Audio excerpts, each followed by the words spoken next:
Hermanos. Bien, vamos a eh, continuar con los estudios. Hoy tenemos lo que es el prólogo de la vida de Cristo. Eh, Acá vamos a ver cuando Dios rompe ya los 400 años de silencio. Eh, Vamos a estudiar en Lucas, en la fuente de Lucas, del capítulo 1 hasta, del versículo 1 hasta el 4, ¿no? A ver, daremos una leída para empezar y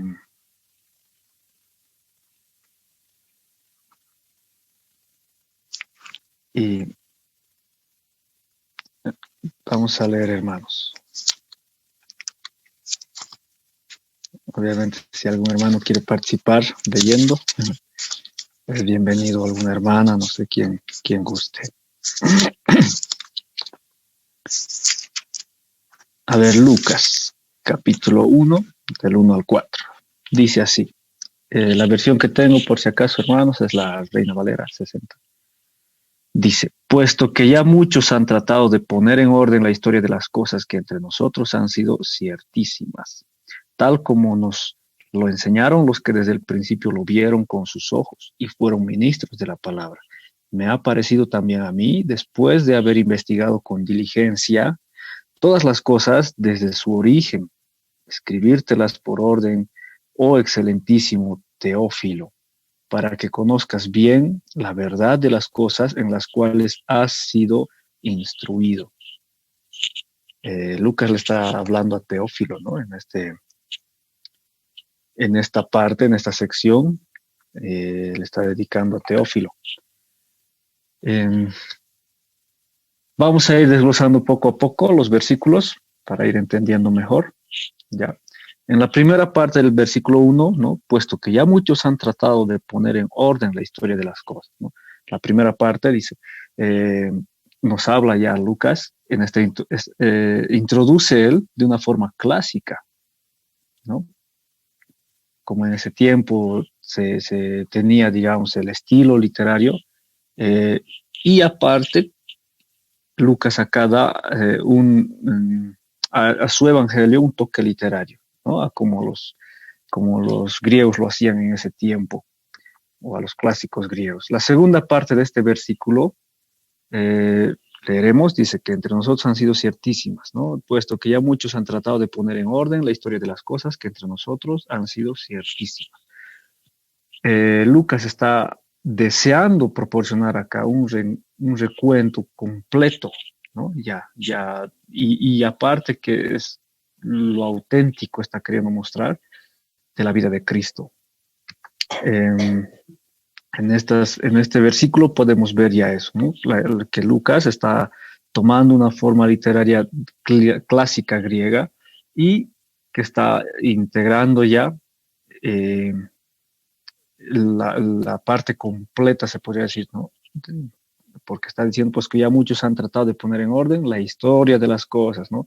Que entre nosotros han sido ciertísimas. Entonces, todo lo completo de la vida de Cristo está queriendo poner en claro Lucas. Ahora, en el versículo 2, él está incluyendo los recuentos de los apóstoles más, ¿no? Y otros testigos oculares. Dice, tal como nos lo enseñaron los que desde el principio lo vieron con sus ojos, ¿no? Eran los apóstoles y otros testigos oculares, ¿no? Bien sabemos que Lucas era como un investigador, ¿no? Como un detective más o menos, y él había investigado bastante sobre lo que era Jesucristo, sobre la vida de Cristo, y era en ese sentido que nos está mostrando, ¿no? Nos está eh, dando a conocer de una forma introductoria y nos está indicando y está incluyendo los recuentos ya, ¿no? De los apóstoles a quienes ya él había averiguado, investigado, etc. Y no solo de ellos, sino de otros testigos más oculares, los que lo habían visto en ese tiempo. En el versículo 3, Lucas ya escribe su evangelio, ¿no? Así como el libro de los Hechos a Teófilo, por ejemplo. Entonces, ese nombre significa amante de Dios. Estaba leyendo yo la otra versión de la Biblia textual, lo cual ahí está traducido como amigo de Dios o amigo de Dios, dice. Entonces, vemos que Lucas está mostrando o está escribiendo un evangelio así como ya el libro de los Hechos, ¿no? Aquí está demostrando eso. Y le escribe a Teófilo, ¿no? Por si acaso. Ahora, en el versículo 4, Lucas está siguiendo en este versículo la costumbre de esa época, ¿no? Que era proporcionar una declaración de apertura en la mejor forma, se podría decir literariamente hablando, en su mejor expresión incluso, ¿no? Entonces, acá está declarando o está proporcionando una declaración de apertura, ¿no? El versículo 4, para que conozcas bien la verdad, ¿no? Una declaración de apertura de las cosas en las cuales has sido instruido. Entonces, vemos estos 5 puntos en estos 4 versículos eh, de esta primera parte de Lucas, ¿no? Perdón, hermano. Ahora, entendemos, si leemos Juan, leeremos primero, a ver, Juan capítulo 1, versículo del 1 al 18. En esta sección, en esta parte, podemos entender lo que es la preexistencia de Jesucristo.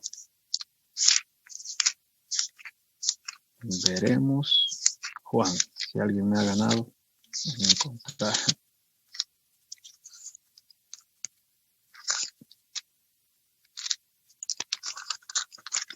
Dice así.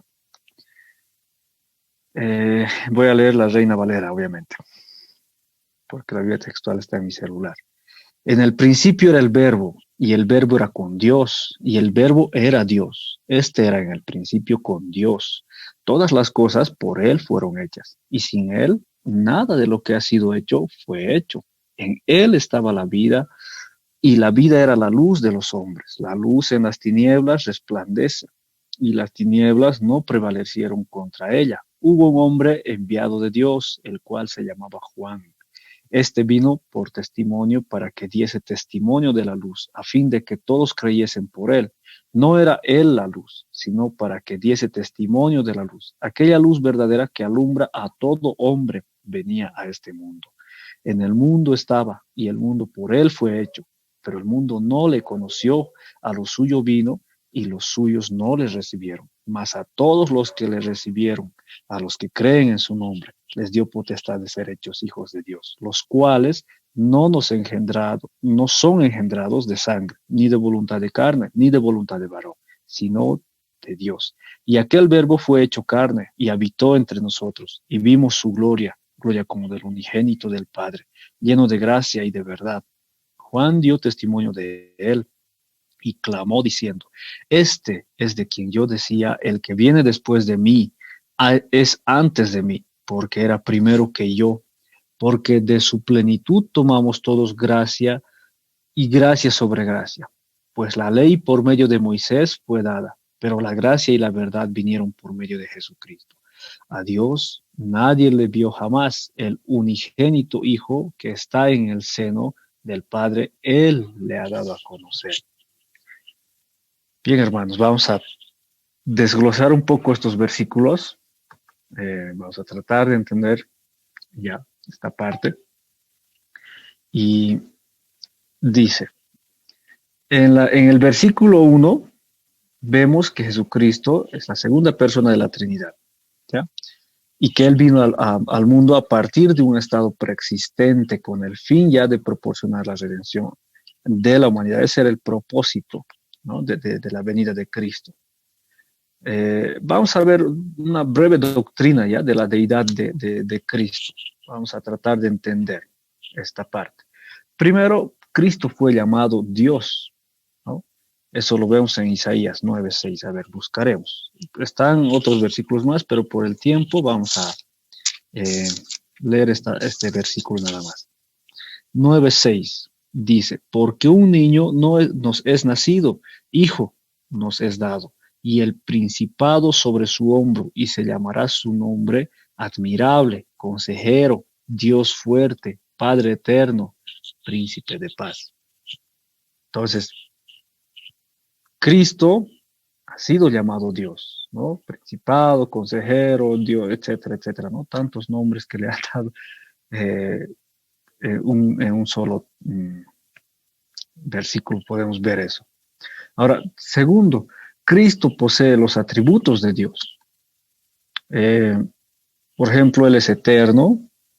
A ver, leeremos Juan 8:58. Dice así, Jesús les dijo, de cierto os digo, antes que Abraham fuese, yo soy, ¿no?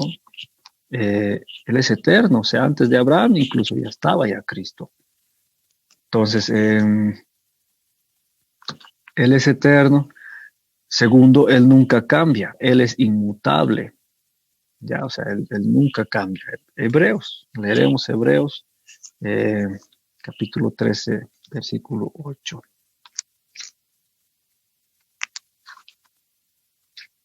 Para ir corroborando esto. Hebreos 13, 8. Dice así, Jesucristo es el mismo ayer y hoy y por los siglos. ¿No? Más claro que el agua. Entonces, Él nunca cambia. Él es justicia. Tercero, ¿no? Hay que tener en cuenta eso. Él es eterno, Él nunca cambia, o sea, Él es inmutable y Él es justicia. A ver, Lucas 1:35.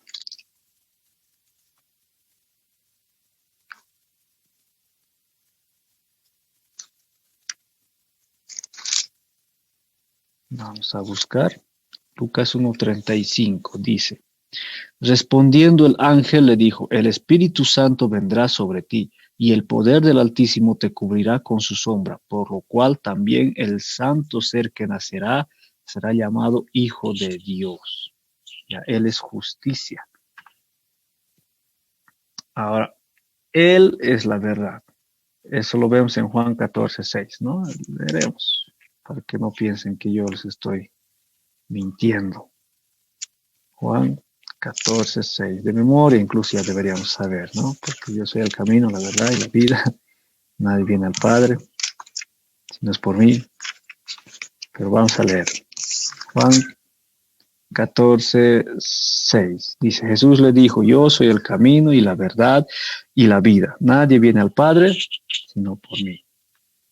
Él es verdad, ¿no? Él es amor. Juan 13:1.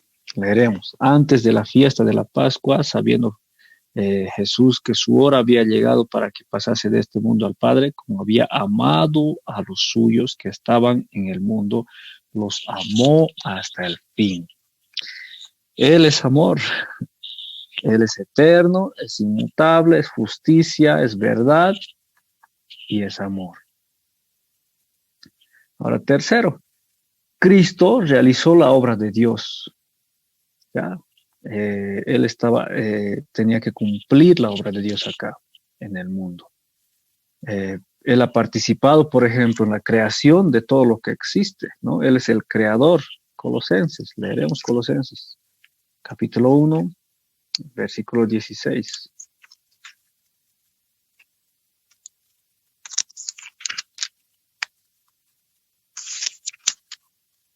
Dice, porque en Él fueron creadas todas las cosas, las que hay en los cielos y las que hay en la tierra, visibles e invisibles, sean tronos, sean dominios, sean principados, sean potestades, todo fue creado por medio de Él y para Él. Entonces, Él ha participado en la creación. Ahora, Él sostiene la creación también. No solo es que ha creado juntamente con Dios Padre, sino que Él también sostiene la creación, o sea, la preserva. El 17, 1:17. Y Él es antes de todas las cosas y todas las cosas en Él subsisten. Se las preserva, Él las cuida, ¿no? La creación. Asimismo, Él perdona el pecado. Cristo, ¿no? Estamos hablando de Cristo. Él perdona el pecado. Eh, o sea, es una de las obras de Dios también que Cristo las hace. Leeremos Lucas 5, del 20 al 24.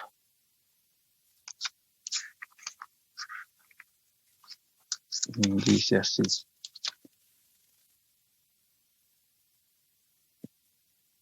Al ver él la fe de ellos, le dijo, hombre, tus pecados te son perdonados. Ya, esa partecita lo dejaremos, ¿no? Él perdona el pecado. Estamos tratando de corroborar un punto nada más, no se nos va a alargar un poco. Él juzga también. Él ha participado en la creación, él sostiene la creación, él perdona el pecado. Asimismo, él también juzga, ¿no? Eso lo vemos en Juan 5:22. Los que gusten pueden buscar en sus Biblias y leer juntamente conmigo. Dice así, porque el Padre a nadie juzga, sino que todo el juicio dio al Hijo. Entonces, él realizó la obra de Dios también acá en la tierra. El número 4, el punto número 4, Cristo aceptó el honor y la adoración debido a solamente a Dios, ¿no? Él acepta el honor y la adoración debida solamente a Dios, ¿no? Que solamente a Dios tiene que estar dirigida nuestro honor y adoración. Cristo acepta eso. Entonces, así entendemos que Él ha estado acá en la tierra y Él es Dios también, ¿no? Estamos entendiendo la divinidad de Dios. Eh, Juan 5:23 dice, para que todos honren al Hijo como honran al Padre. El que no honra al Hijo, no honra al Padre que lo envió. Entonces, Él acepta esa honra, que solamente debería estar dirigida a Dios, pero Cristo acepta eso porque Él es Dios, ¿no? Cristo afirmó que Él es igual a Dios. Eso entendemos en Juan mismo, ¿no? Juan 8:24. Leeremos esa partecita, porque no es que Él sea negado, ¿no? 24. Dice, por eso os dije que moriréis en vuestros pecados, porque si no creéis que yo soy, en vuestros pecados moriréis. Entonces, Él afirma, ¿no? Que Él es Dios, Él mismo ya nos dice, ya, yo soy Dios, abiertamente. Entonces, estamos entendiendo la divinidad de Dios. Ahora, en Juan, ¿no? Que estábamos leyendo ya hace rato, en el versículo 2 del capítulo 1, vemos que Cristo es Dios. Entonces, Él es también eterno. Entonces, ya hemos visto, Él es eterno. Es uno de los atributos que tiene de Dios, ¿no? En el versículo 3 vemos eh, de que la creación, ¿no? No tiene una fecha de inicio, ¿no? No sé, enero, el 3 de enero, digamos, se ha creado la Tierra a las 10 de la mañana, ¿no? No tiene una fecha de inicio, sino que es un evento en realidad, ¿no? El logos. Entonces, es la palabra de Cristo, de Jesucristo. Y eso ha existido siempre, o sea, desde antes ya. Leeremos, pero, ¿no? El versículo 3 del capítulo 1 de Juan. Dice, todas las cosas por Él fueron hechas y sin Él nada de lo que ha sido hecho fue hecho. Ahora, por eso es que ha existido siempre, o sea, desde antes ya estaba, ¿no? Él, Cristo, Jesucristo. En los versículos 4 y 5 nos habla ya del mensaje de la luz, ¿no? De la verdad, que brilla en todo momento. Eh, pero los hombres, o sea, nosotros, hemos amado la oscuridad, aman la oscuridad, el hombre ama la oscuridad. Y a raíz de eso suprimimos el mensaje de la luz. ¿Ya? Buscaremos Romanos 1:18. Romanos. Dice así. Porque la ira de Dios se revela desde el cielo contra toda impiedad e injusticia de los hombres que detienen con justicia la verdad. Entonces, los hombres detienen, ¿no? La verdad. Y es por eso, o sea, que en Juan mismo nos está hablando de ello, ¿no? Estos dos versículos. En él estaba la vida era la luz de los hombres. La luz en las tinieblas resplandece, ¿no? Y las tinieblas no prevalecieron contra ella. Ahora, en el versículo 6 nos dice, ya nos está hablando de Juan el Bautista. ¿no? Que Juan el Bautista era el precursor, era el antecesor, no sé, el que ha venido antes incluso de Cristo y del Mesías que tenía que, o sea, que ha venido a anunciar el ministerio del Mesías, ¿no? Como ya había sido profetizado ya en Malaquías 3:1. No lo vamos a leer, hermanos, por el tiempo. Y en los posteriores versículos, el 7 y el 8, nos muestra lo que es el propósito de Juan el Bautista. Él nos enseña a qué había venido, él nos está indicando eso, ¿no? Eh, y obviamente vemos que su propósito de él era el de dirigir a otros hacia la luz, ¿no? Hacia Jesucristo. Vamos a leer. Este vino por testimonio, para que diese testimonio de la luz. Ya no era él la luz, sino que él estaba dando testimonio de la luz, a fin de que todos creyesen por él. ¿Ya? No era él la luz, sino que para que diese testimonio de la luz. ¿Entienden? O sea, ese era su propósito, ese era su ministerio, el ministerio de Juan. En el versículo 9, Jesús es la fuente de todo. Ahí vemos cómo es que Jesús nos muestra, ¿no? Cómo es Jesús en realidad como la fuente de todo conocimiento. ¿Ya? Dice, aquella luz verdadera que alumbra a todo hombre venía a este mundo. Entonces, y esa luz está disponible para todos los hombres, ¿no? Para todos, no hay excepción de personas. El versículo 10, vemos que el creador en realidad del mundo ha sido reconocido por unos pocos, no era por todos, ¿no? Porque nos dice, a lo suyo vino, leeremos, en el mundo estaba y el mundo por él fue hecho, pero el mundo no lo conoció, ¿no? O sea, él había creado el mundo, estaba en el mundo, pero el mundo no le ha conocido. O sea, unos pocos nomás le conocían. Unos pocos sabían de su creación, en realidad, cuando él ha venido a redimirlos. Eran los judíos, pues, ¿no? Porque en ese tiempo había ya bastantes civilizaciones, pero no sabían ellos, ¿no? ¿Quién era Cristo? ¿Por qué? ¿No? ¿De dónde había nacido? En ese tiempo quizás nosotros estábamos en nuestros antepasados como los quechuas, los aymaras, no sé, adorando a la Pachamama, al Tata Inti, etcétera, eh, y no le conocíamos, pues, o sea, nuestros antepasados hablando, ¿no? No nosotros, porque nosotros no estábamos en ese tiempo. Entonces, eh, no le conocían, ¿no? Pocos sabían de él como el creador, o sea, de Jesucristo, y que él estaba en este mundo en ese tiempo, ¿no? Y seguimos escalando en los versículos. En el 11 ya nos habla de lo que Jesús, ¿no? Ha venido como cumpliendo esa profecía y el pacto, ¿no? Que había hecho Dios con David, ¿no?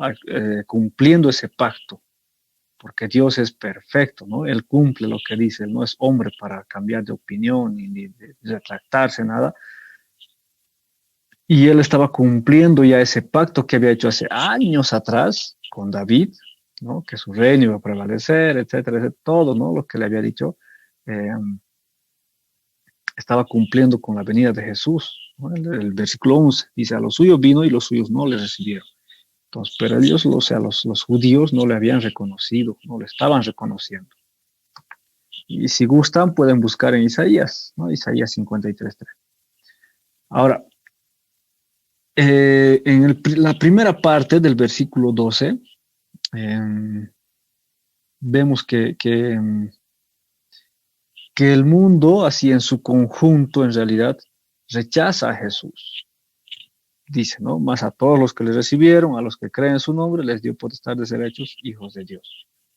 Entonces, a pesar de que el mundo le está rechazando, ¿no? Leyendo en esta parte, a Jesús, que le había rechazado a Jesús, algunos sí le habían aceptado, algunos sí creen en él, ¿no? Dice más a todos los que le recibieron, o sea, esa partecita, ese grupito que él estaba recibiendo, que él estaba creyendo en realidad en su nombre, ¿no? Les da esa potestad de que ese grupito, esas personas que creían en él, puedan llegar a ser hechos hijos de Dios, ¿no? Eso es un milagro, porque es una transición, ¿no? que se estaba generando.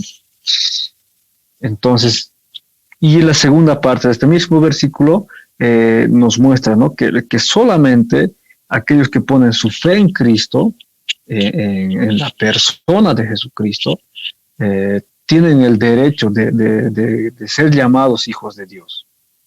¿Ya? Leeremos Gálatas 3:26.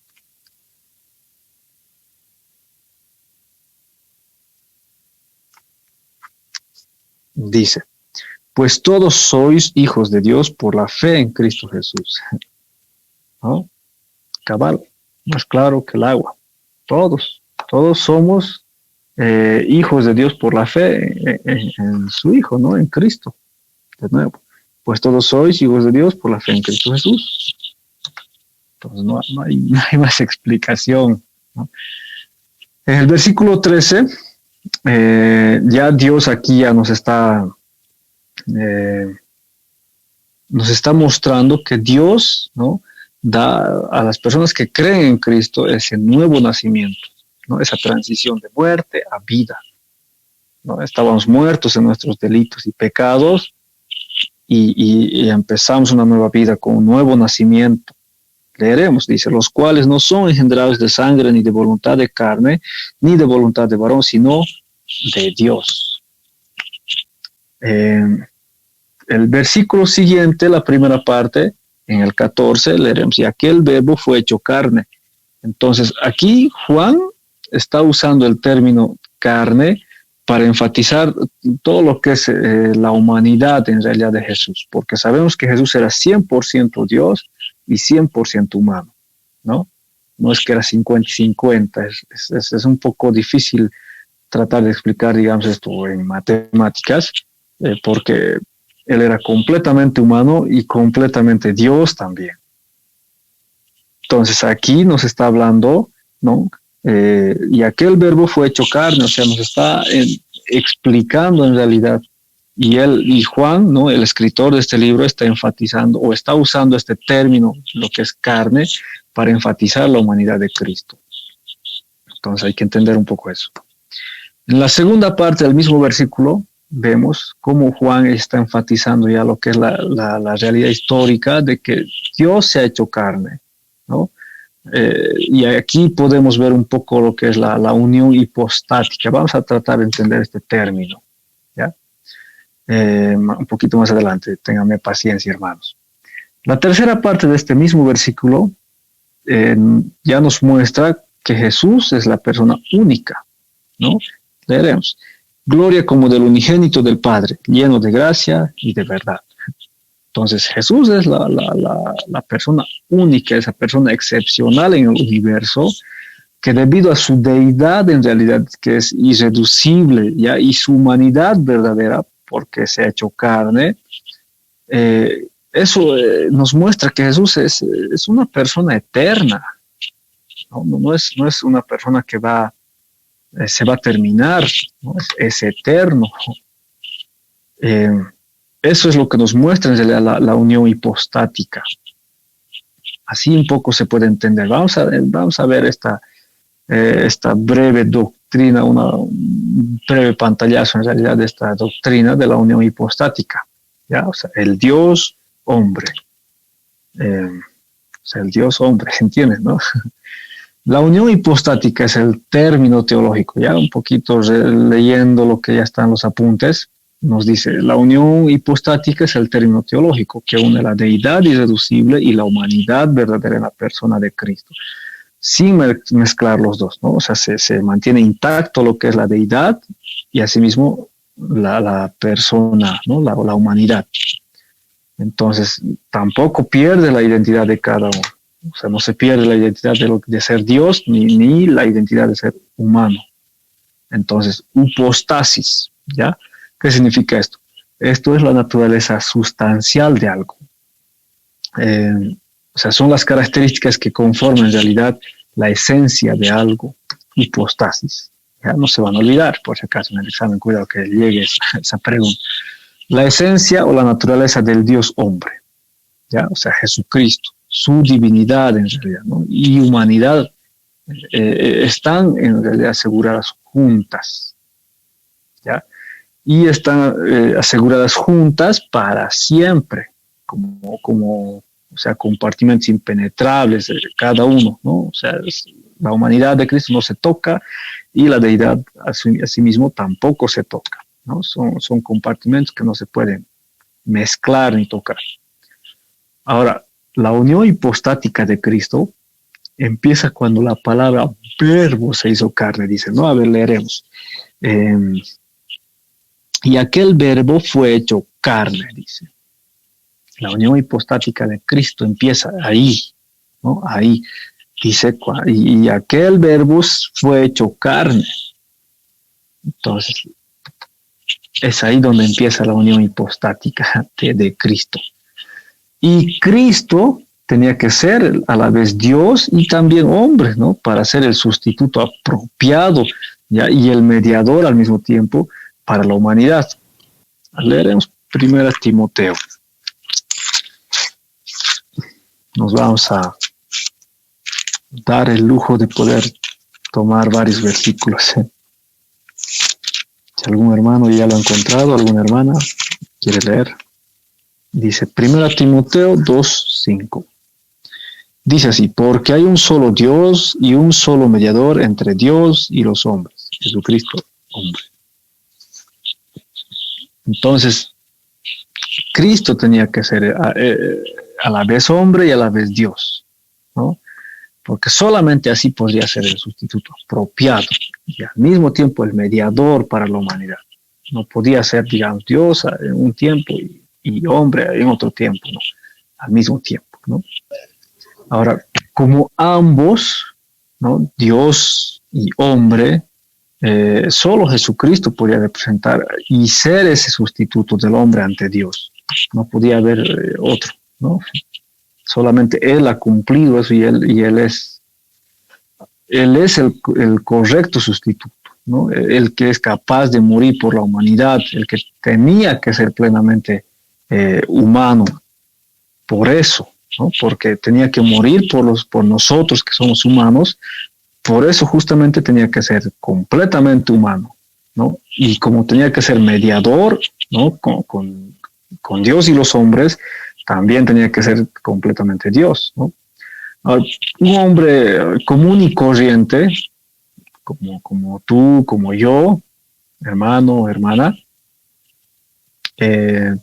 puede morir solamente por un hombre, ¿no? O sea, no puede morir por toda la humanidad, o sea, solo puede pagar su deuda, ¿no? Su castigo nomás. No puede ser sustituto, digamos, para otra persona. Entonces, como Dios, la muerte de Jesús, por eso es que tenía un valor infinito, o sea, ya está, por los siglos de los siglos, ya está pagado, ¿no? Esa deuda que teníamos ya ha sido pagado. ¿Por qué? Porque Jesús ha muerto y Jesús es Dios, y así como Dios, esa muerte que ha tenido Él está valuado infinitamente, ¿no? Y por eso es que aplica eso para todos los humanos, para todos. Ahora vamos a leer algunos puntos de vista ya que son falsos de la persona de Cristo. Lo manejan algunas sectas, en algunas religiones lo hemos visto, y bueno, vamos a entender un poco eso. El docetismo. Ay, perdón, hermanos. El trabajo. Bueno, el docetismo. Este es su diagrama, donde vemos que niega la naturaleza humana, ¿no? Que Jesucristo era solamente Dios y no podía ser humano, ¿no? Eso nos indica el docetismo. Ahora, el ebionismo. Vemos que igualmente están separados, Dios, hombre, y que asimismo, pero en este caso, contrariamente al anterior, ellos ya también niegan la naturaleza divina. O sea, Jesús era hombre y no era Dios. Hasta ahí, no podía ser Dios. Ahora, el arianismo.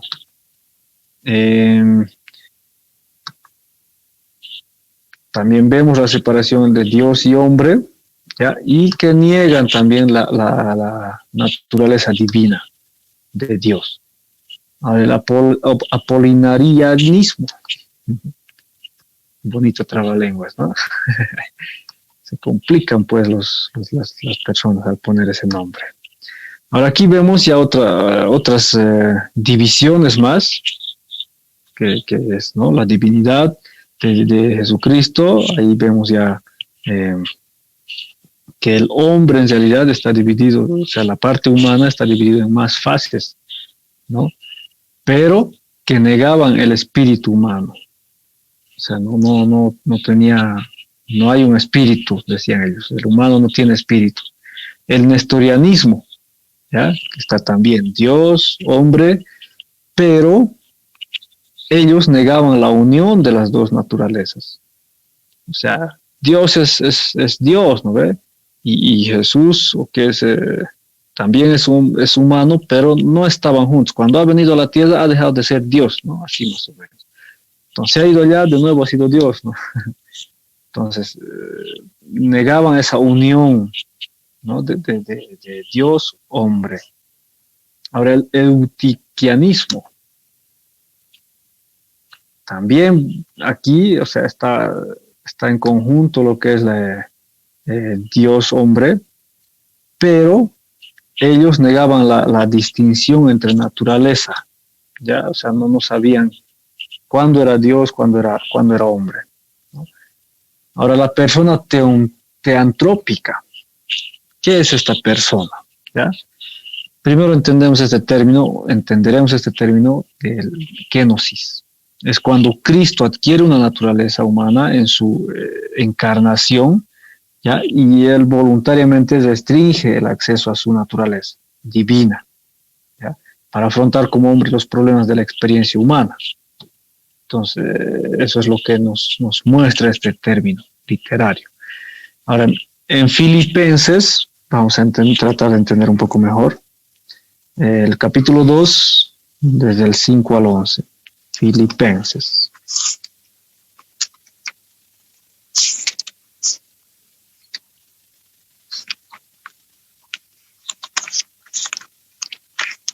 Filipenses 2, 5, 11.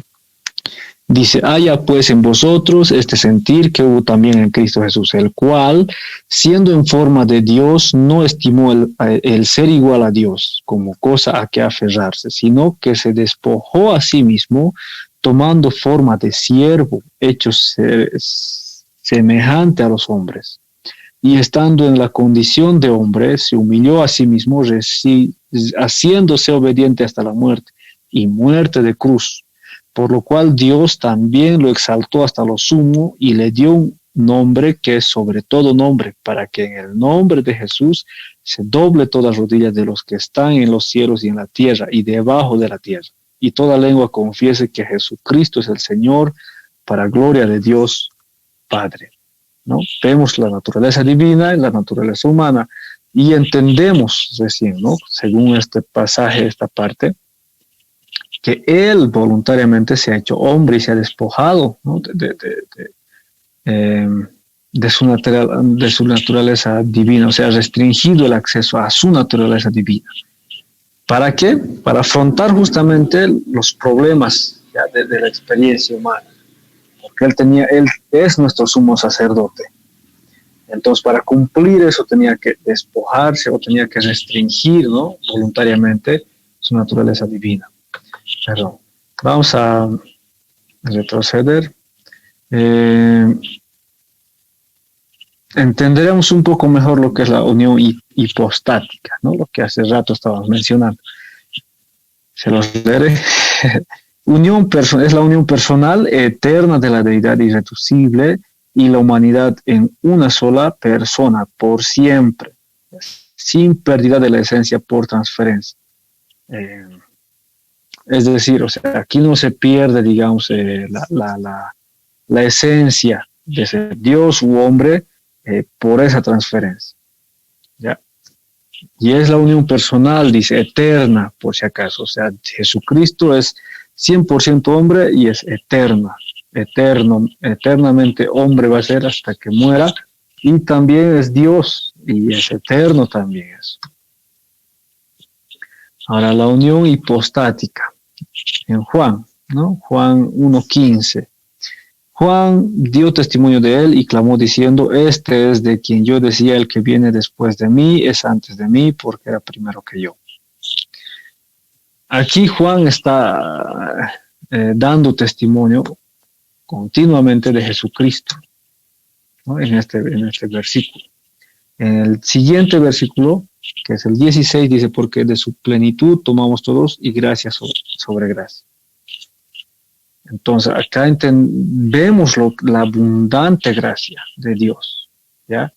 Que es de Cristo y que Él es la fuente de nuestra salvación y de nuestra vida espiritual, ¿no? Porque de su plenitud tomamos todos, dice, ¿no? Y gracia sobre gracia.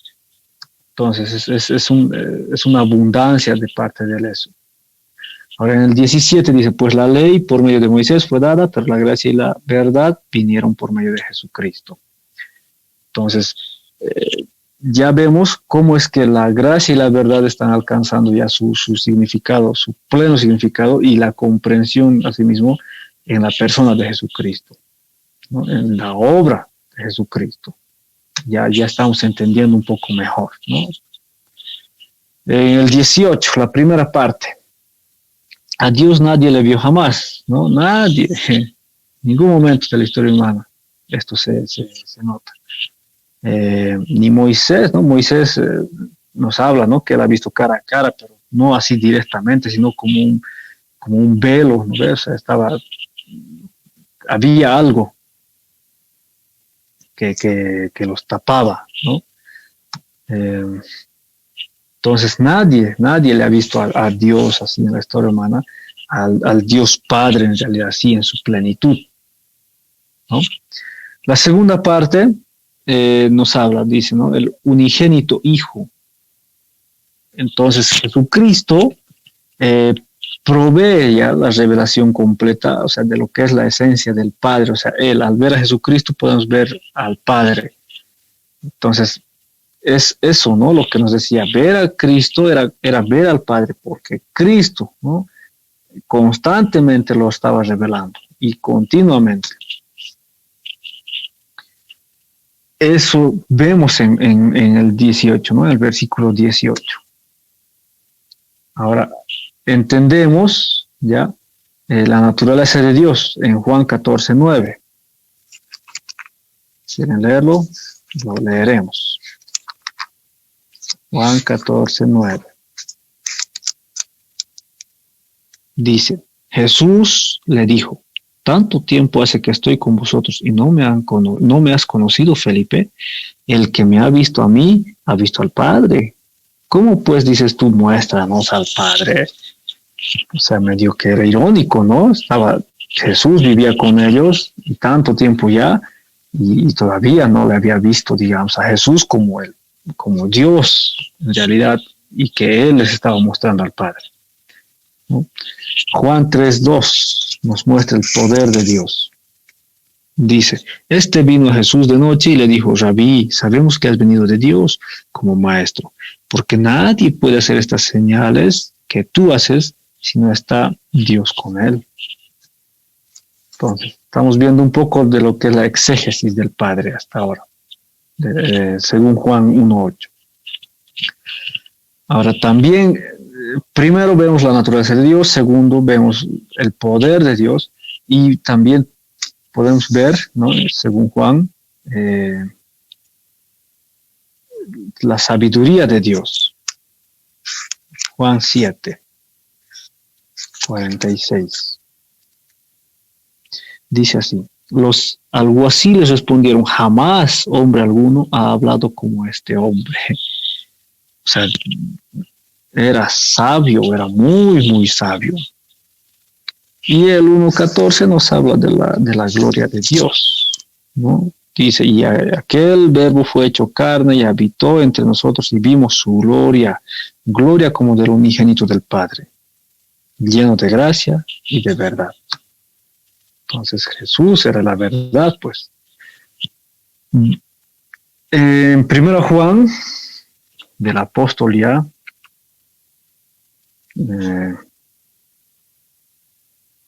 podemos ver la vida de Dios.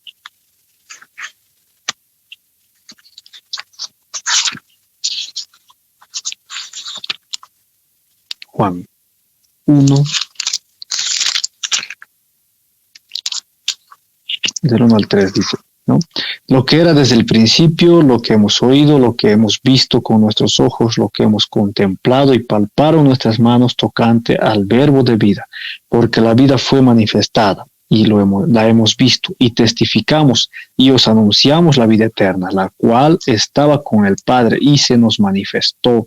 Lo que hemos visto y oído, eso os anunciamos para que también vosotros tengáis comunión con nosotros. Y nuestra comunión verdaderamente es con el Padre y con su Hijo Jesucristo. Es la vida de Dios. Ahora, amor de Dios, Romanos 5:8, ¿no? Leeremos, pero Romanos 5:8.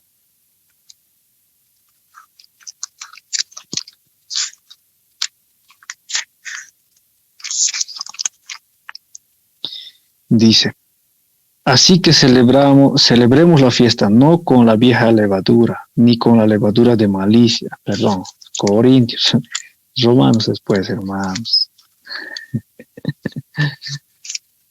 Con razón, pues medio raro me estabas saliendo. Mas Dios muestra su amor para con nosotros en que siendo aún pecadores, Cristo murió por nosotros. Amor de Dios.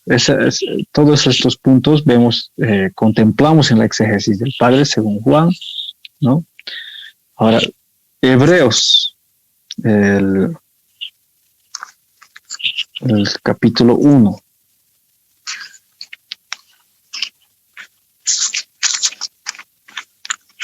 Dice así.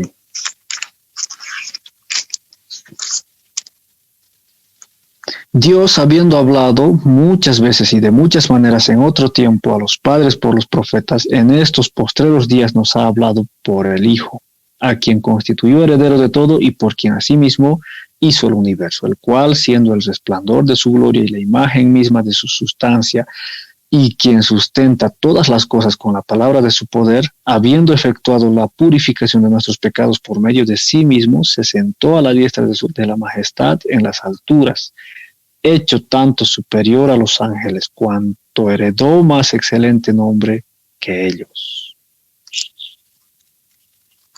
Esa es la exégesis que podemos ver en este tiempo, ¿no? Exégesis del Padre. Ahora, las genealogías. Vamos a tratar de correr en esta parte, según Mateo y según Lucas, ¿no? Porque los dos han tratado de recopilar o han tratado de agarrar, digamos, la información de las genealogías de Jesús. ¿Ya? Primero está la introducción y en esa parte vemos que según bajo la inspiración de Dios, el Espíritu Santo, tanto Mateo como Lucas registran, pues, ¿no? Registros genealógicos, los cuales significan ya la importancia en realidad de la historicidad del linaje, o sea, de los ancestros de Jesús. Entonces, estamos viendo un poco del panorama de la vida de Jesús y es importante entender eso, ¿no? Las genealogías que tenía. Las genealogías según por parte de su madre y por parte de su padre. En ese tiempo, los judíos tenían las genealogías, en realidad, eran usadas como registros legales, ¿no? Y eran importantes para la nación de Israel.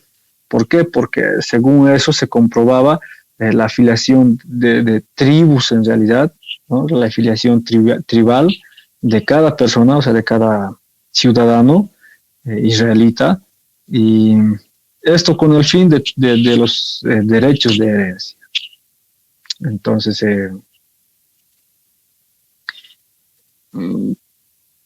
quizás, ¿no? Alguien se ha preguntado, yo, por ejemplo, antes, cuando era chiquito todavía, leía pues bastante los evangelios, ¿ya? Mateo, Marcos, Lucas, Juan, y me interesaba bastante, eso hace, no sé, 15 años ya. Y en una de esas, al leer Marcos, al leer Mateo, al leer Juan, etcétera, me doy cuenta pues de que Mateo nos muestra un poco de la genealogía de Jesucristo, pero en Marcos no lo hace, en Juan tampoco, ¿no? Me pareció raro, pues. Entonces, y ahí, ¿no? Yo me preguntaba, ¿por qué? ¿Por qué? O sea, no habían sido incluidos en estos dos libros las genealogías de Jesucristo, ¿no? Tanto en Marcos como en Juan. Primero, Marcos, o sea, aquí la respuesta, ¿no? Primero, Marcos escribe al mundo romano en ese tiempo, el cual ellos no consideraban, pues, que esa información era importante, ¿no? O sea, o que sea necesario. O sea, los romanos, ¿no? ¿Para qué, digamos, ¿no? ¿De dónde viene Cristo? ¿Qué me importa? Así más o menos pensaban, ¿no? Entonces ellos no consideraban muy necesario eso. Y Juan eh, regresa en realidad a la eternidad pasada para, ¿no? Si vemos desde el primer versículo, ¿no? En el principio era el verbo y el verbo era con Dios y el verbo era Dios, etc. O sea, está regresando al pasado en realidad, al pasado eterno, para enfatizar en realidad a Jesús como el Hijo eterno de Dios y no como alguien que está naciendo, ¿no? Entonces, es eso el argumento que podríamos mencionar del por qué en Marcos y en Juan no menciona o no hacen énfasis o no hablan en realidad, ¿no? De las genealogías de Jesucristo.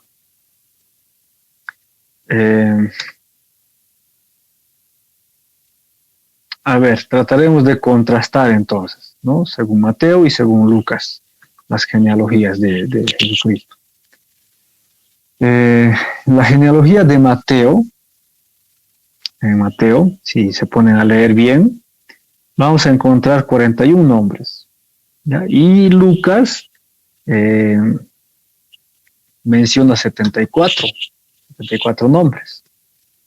Y Mateo traza pues el linaje de Cristo desde Abraham, ¿ya? Desde Abraham hasta José. Pero Lucas, desde Adán en realidad, ¿no? O sea, regresa desde Adán hasta Jesucristo. Por eso es que, ¿no? 74 nombres más que Mateo, digamos. Y Mateo traza el linaje en realidad desde de David a través de Salomón. En cambio, Lucas lo hace a través de Natán, en realidad, o sea, el otro hijo de David. Porque Salomón era uno de sus hijos y Natán era el otro hijo. Entonces Mateo traza el linaje de Jesús a través de José, ¿no? Y obviamente viéndolo por esa parte le daba a Jesús, digamos, un derecho legal al trono de David. ¿Por qué? Porque era como descendiente, digamos, de José y José era descendiente de David. Ahora, Lucas traza el linaje de Jesús a través de María, ¿no? La madre de Jesús. José el padre, o sea, no padre biológico, pero sí el padre, ¿no? Adoptivo, podríamos decir. Entonces Lucas está trazando por esa parte, ¿no? Por la parte de su madre, por la parte de María. Y lo hace tratando de mostrar en realidad que Jesús tenía el derecho al trono de David por linaje, ¿no? Por ser la sangre en realidad de David, ¿no? Porque eran consanguíneos, María era descendiente del linaje de David. Entonces, por ende, era como heredero, en otras palabras, del trono, ¿no? Tenía ese derecho. Ahora, ¿por qué? ¿No? ¿Por qué se da esto? ¿Por qué se da la genealogía de Cristo? En Mateo vemos que la genealogía de Cristo estaba contestando a las preguntas ya desde antes, ¿no? Esas preguntas importantes que un judío en realidad correctamente preguntaría, pues, ¿no? A cualquiera que decía, digamos, yo soy rey, ¿no? O sea, si yo aquí le diría, y hubiese todavía un rey, o ya, hagamos de cuenta de que en Bolivia, ¿no? No estamos siendo gobernados por un gobierno democrático, sino un reino, ¿no? Y ese rey obviamente era hereditario, ¿no? No era que nosotros votábamos y elegíamos nuestro rey, ¿no? Estamos poniendo un ejemplo. Entonces, hagamos de cuenta así, ¿no? Y está ahí el actual presidente, pero que es rey, ¿no? El presidente Lucho, ¿no? Luis Arce. Entonces, a mí por ahí, digamos, por las, no sé, por las casualidades de la vida se me ocurre, ¿no? Me da la gana, en otras palabras, de decir, yo soy rey, o sea, yo soy heredero al trono y a mí me toca, digamos, ¿no? Cuando muera él, yo tengo que ser el siguiente rey, porque es mi herencia. Entonces, uno de los judíos, o digo, de los bolivianos, uno de los bolivianos que se respeta, digamos, me pregunta, ¿no? Y me dice, ¿y tú, digamos, qué parentesco tienes con el actual rey? O sea, con don Luis Arce. Y yo obviamente voy a decir mi apellido, ¿no? Mi apellido es Arce. Entonces, de entrada, o sea, somos parientes. Entonces, como él no tiene hijos, a mí me toca, ¿no? Entonces, en ese tiempo era algo similar, ¿no? Ellos querían saber, o sea, si alguien se proclamaba rey, que en este caso Jesús sí lo hizo, se había proclamado rey de Israel, o sea, él había reconocido, no sé, él se decía que él mismo había afirmado que era el hijo de Dios incluso, que venía del linaje de David, etcétera. Entonces los judíos tenían que preguntar, ¿no? O sea, tenían que saber de cuál era su linaje, de dónde. Entonces, por eso era importante saber la genealogía de Cristo. En ese tiempo era muy, muy importante eso. Saber, ¿no? De dónde, de qué familia, de qué estirpe venía, digamos. Y el templo, en ese tiempo, los templos, bueno, el templo había uno solo, ¿no? Albergaba los registros genealógicos. O sea, era como en este caso en Bolivia el notario, ¿no? El registro civil. Bueno, no sé en qué institución se tiene los registros de nacimiento de todos, creo que es el registro civil, ¿no? Era algo similar, ¿no? En ese caso era el templo, ahí se guardaba todo. Y cualquiera, digamos, que estaría cuestionando la genealogía de Jesús, podía ver, pues podía revisar eso y ver, digamos, si pertenecía o no pertenecía a alguna familia de Israel, incluso podía cuestionar su nacionalidad, pues, ¿no? Ahora, los enemigos de Cristo nunca, pues, le han preguntado, digamos, de su genealogía. O sea, nunca le han dicho, tú de dónde vienes, ¿no? O sea, los fariseos hablando incluso, nunca le preguntaban, ¿no? ¿De qué familia eres vos? ¿Quién es tu papá, digamos? Entonces, porque ya sabían, pues, ¿no? Sabían de quién era hijo, todos sabían, ¿acaso este no es el nazareno? Decían, ¿no? ¿No es acaso este el hijo del carpintero? Sabían, ¿no? Sabían de qué linaje venía. A ver, las características, según la genealogía de Mateo. Mateo hace un resumen sistemático, ya en 3 periodos de la historia de Israel. Primero está desde Abraham hasta David, ¿ya? Luego viene desde David hasta la cautividad de Babilonia, ¿no? Cuando se los llevan hasta Babilonia, con Nabucodonosor y demás. Y desde esa cautividad de Babilonia hasta Cristo, ¿no? Son 3 fases que toma en cuenta Mateo. Y Mateo relaciona a Cristo con 2 grandes pactos entre Israel y Dios, ¿ya? Uno es el pacto abrámico, que eso lo leemos en Génesis. El otro es el pacto davídico, ¿ya? En 2 Samuel vemos eso. Y para entender más a profundidad esto, la historia de lo que es la historia de Israel, vamos a ver primero los pactos eternos e incondicionales, ¿ya? El pacto abrámico y el davídico, los cuales deberíamos entender primero para entender esto, ¿no? Para entender adecuadamente la historia de Israel. El pacto abrámico, nos habla, ¿no? En Génesis 12. Buscaremos. Pensaremos la flojerita. Génesis 12. Del 1 al 3.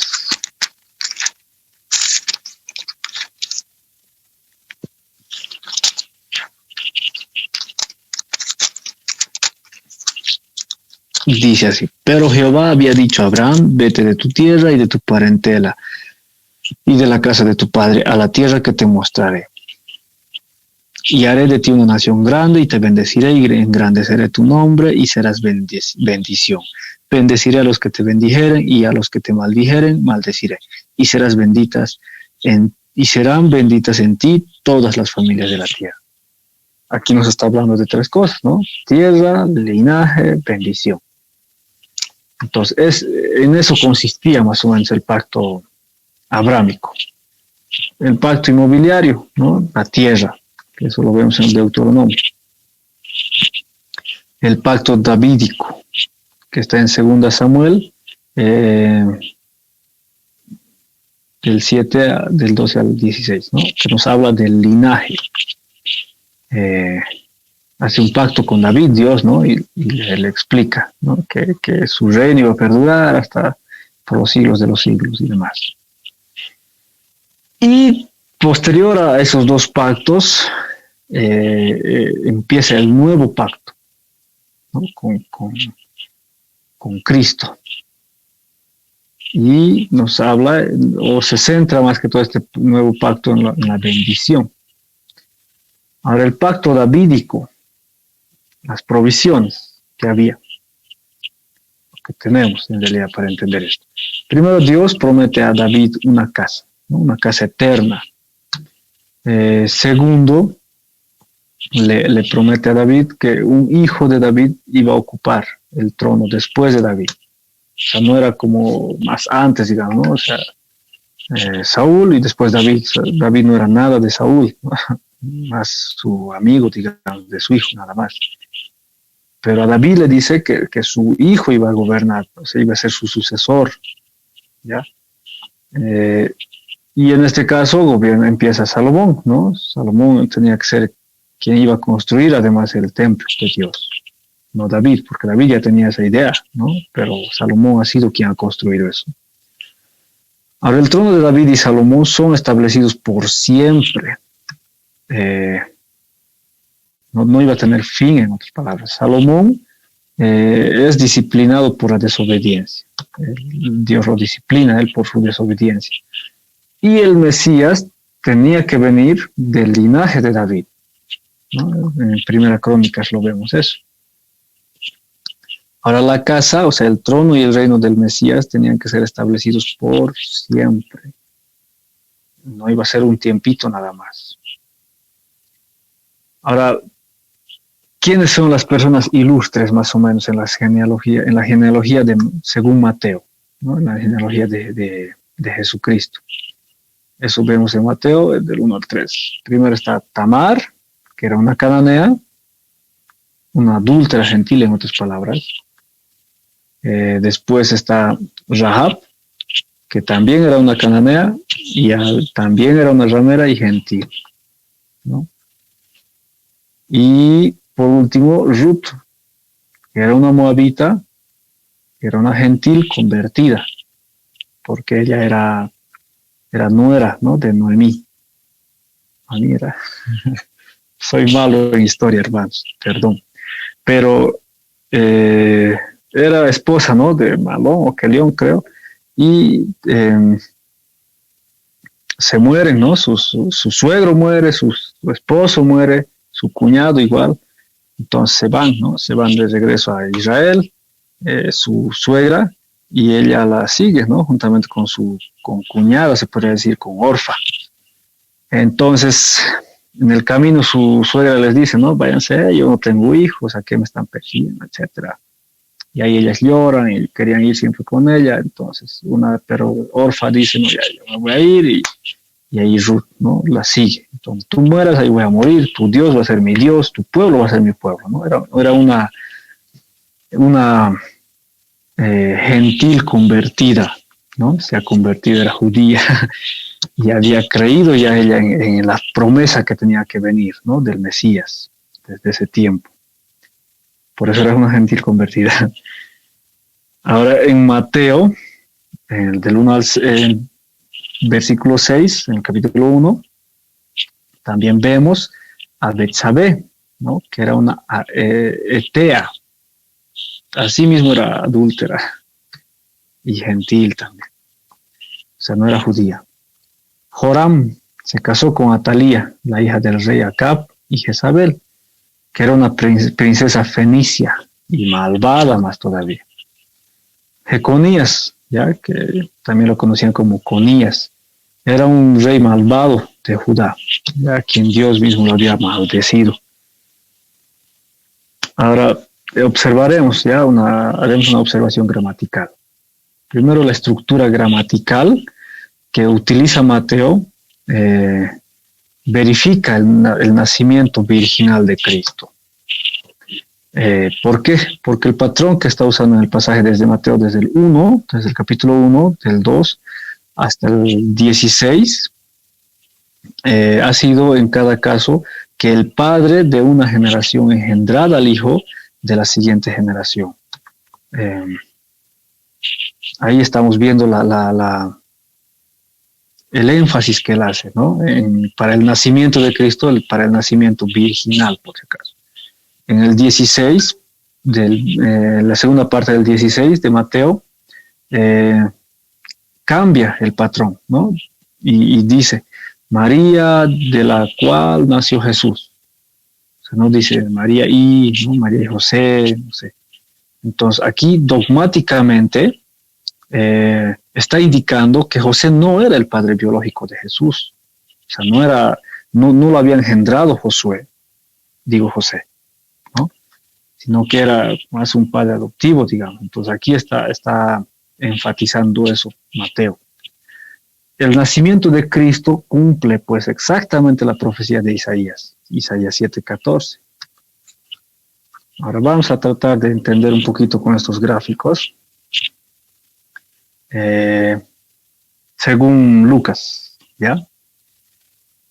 Adán y Eva, ¿no? Eran la primera familia en la tierra. De Adán y Eva nace Abel, Caín, Set y sus otros hijos, ¿no? Los que no menciona la Biblia. De Set, que es su esposa de Set, de los dos, nace Enos y otros hijos también, ¿no? Abel no tiene hijos, murió.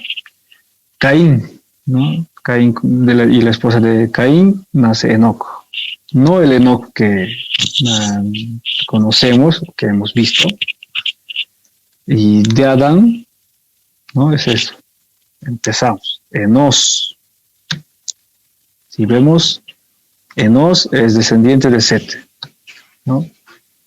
De Enos nace Cainán, después Mahalalel, Yared, Enoc, recién nace Enoc. Después nace Matusalem, Lamec y Noé. ¿Ya? De Enos, por si acaso, ¿no? Ahora, de Noé nacen Sem, Cam y Jafet. No nombran las esposas de cada uno, solamente sabemos que tenían esposas, ¿no? Entonces, 3 hijos le nacen a Noé. Y de Sem nacen Asur, Arfaxad, Lut, Aram. De Cam nacen Cus, Misraim, Fut, Canaán. De Jafet nacen Gomer, Magog, Madai, Javán, Tubal, Mesec y Tiras. Entonces ya empieza a poblarse nuevamente, se está empezando a repoblar, ¿no? De Noé. Ahora de Arfaxad nace Sala, Eber, Joctán, Peleg, Rehú y otros hijos más. Otros hijos de ellas, ¿no? De Rehú nace Serug, Nacor, Tare.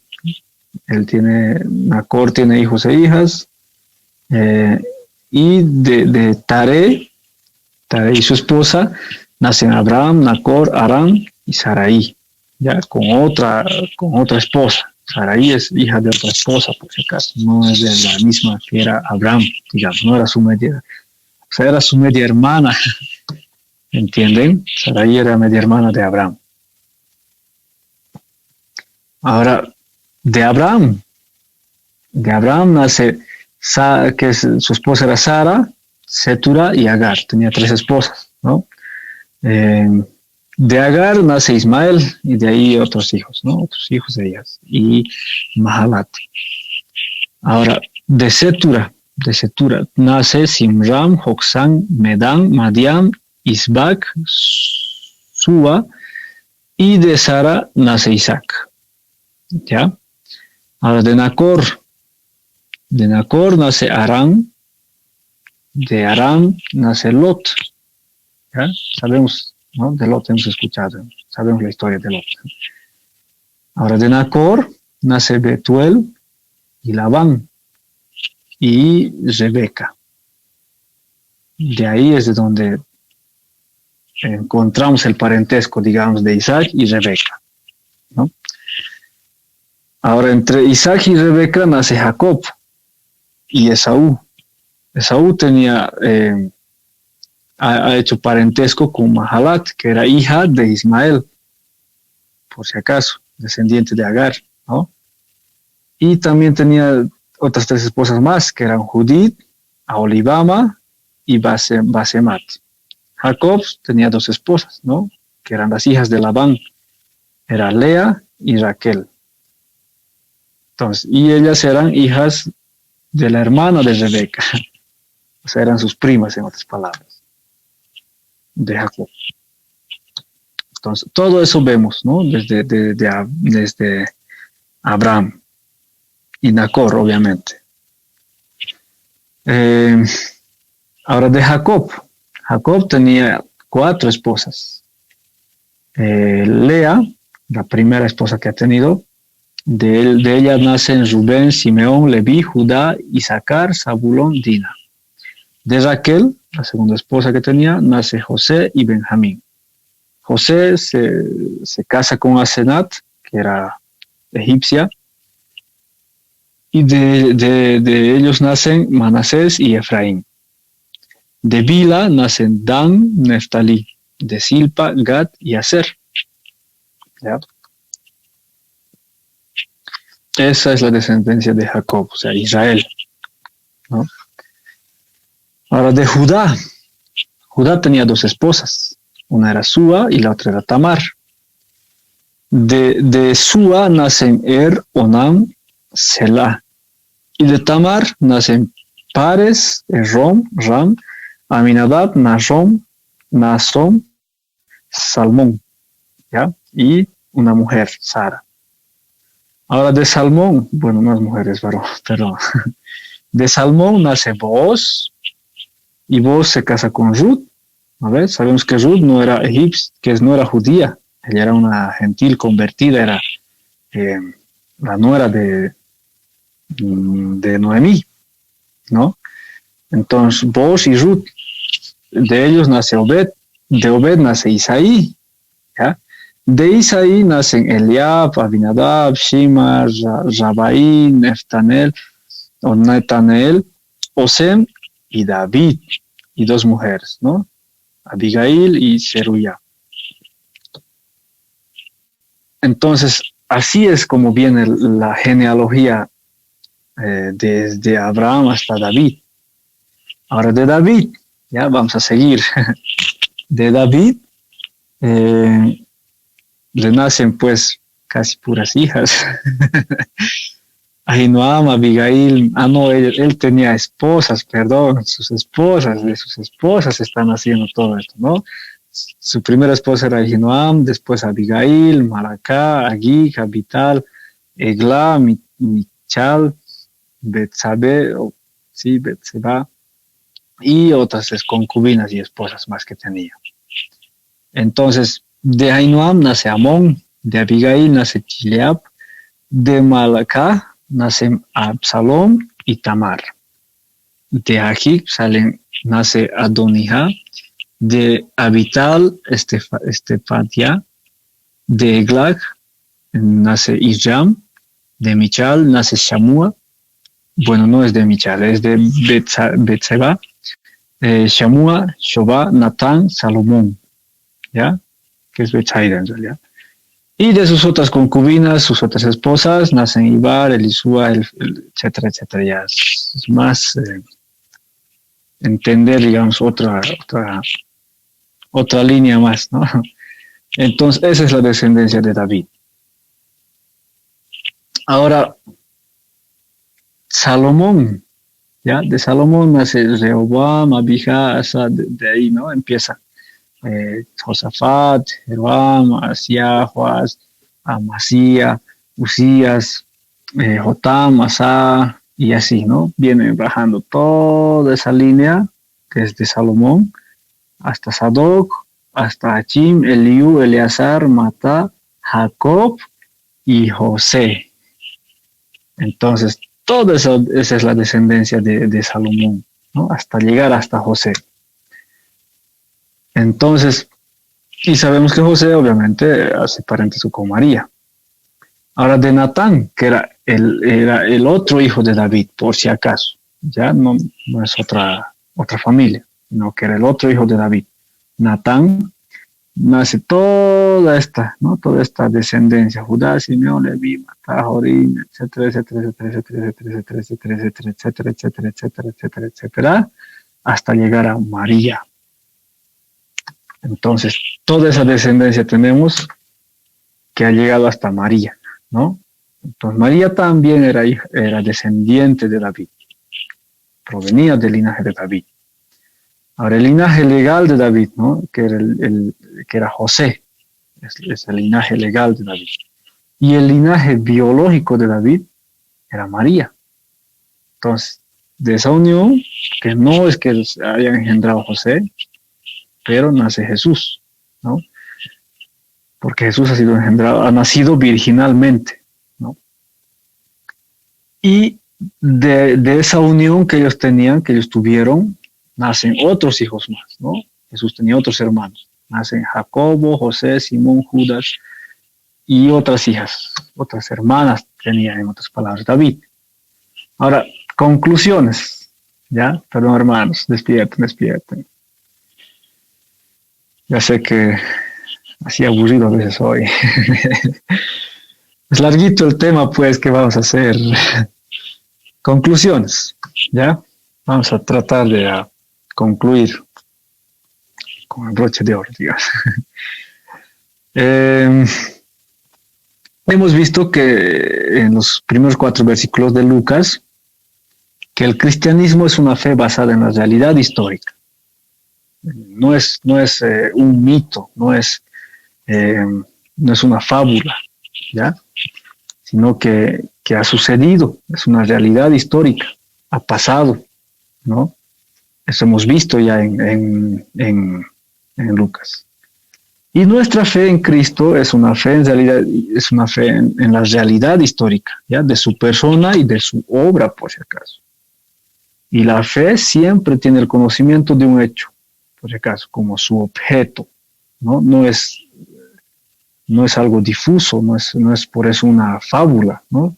Tiene el conocimiento de un hecho como su objeto. Ahora, la fe siempre está basada en una declaración de la verdad, ¿ya? Que se puede afirmar o negar, pero está basada en una declaración de la verdad, por si acaso. En Juan, ¿no? Los primeros 3 versículos hemos visto que Jesús siempre ha existido como Dios, ¿ya?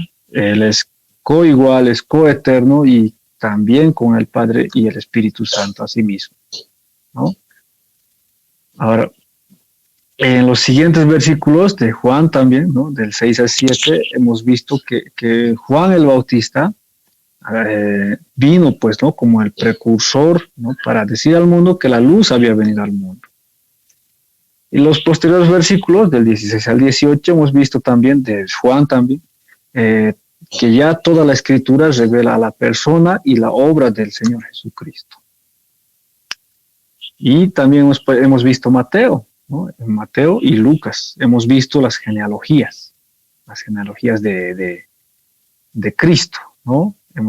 Cómo estas genealogías comprueban, porque hemos hecho todo un embrollo, digamos, desde donde ha nacido, desde Adán, ¿no? Hasta llegar hasta José, y así, ¿no? Desde Abraham también, hasta llegar hasta María, así. ¿Cómo es que Jesús, en otras palabras, tenía por derecho legal y por derecho biológico, en otras palabras, que Jesús podía sentarse como el Mesías, como, o sea, el prometido en el trono de David, para cumplir ese pacto, ¿ya? Con el pacto abrámico. Ahora, nuestra fe está pues conectada inseparablemente a los hechos históricos de la vida de Cristo. O sea, estudiamos los hechos históricos de la vida de Cristo y por eso es que o sea, nuestra fe está conectada a eso, ¿no? A esos hechos históricos.